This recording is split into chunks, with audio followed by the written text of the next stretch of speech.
secret that the virtue of wisdom is essential for everyone to possess. Today, we are going to discuss how we can use our wisdom to our generation and to the generations ahead of us, namely to our youth and the children. During elementary and high school, we already learned the rights of Filipino children in our Edukasyon sa Pagkakatao subject. Some examples of these rights include to live in a peaceful community and environment, to be defended and given assistance by the government, to be able to express their own views and opinions, and more.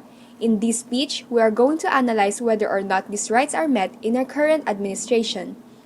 During President Duterte's war on drugs that started in our whole country when he was elected in 2016, over 6,000 Filipinos have been killed, with at least 122 their children based on a news article made by The Guardian in 2020.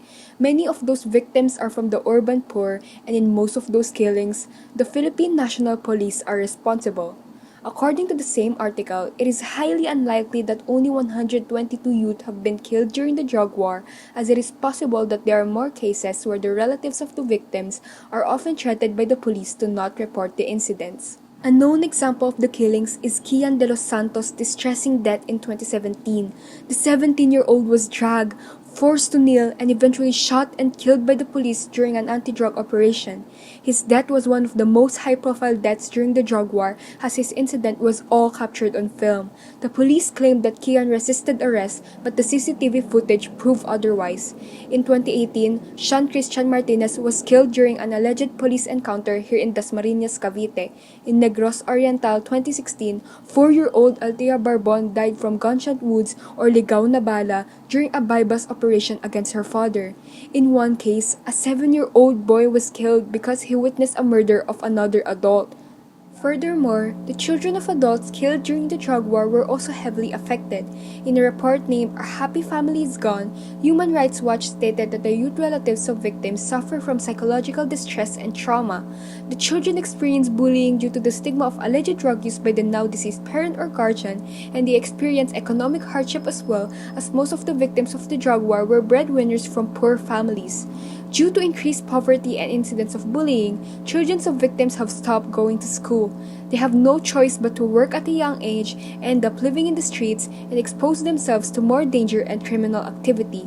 Why am I telling you this? Well, us, being someone who can understand this data and information unlike the children themselves, we have the ability to create change and spread hope to our future youth.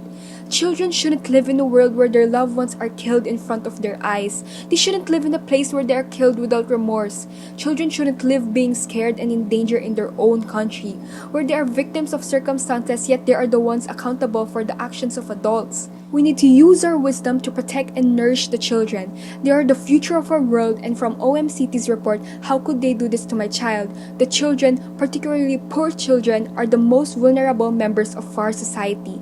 As someone who can create a deep understanding of their rights and other social issues, we need to use our wisdom to give them the protection, education, joy, and life that they deserve.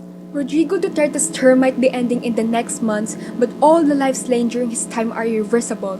Those victims, especially the youth and the children, had once had a long life ahead of them.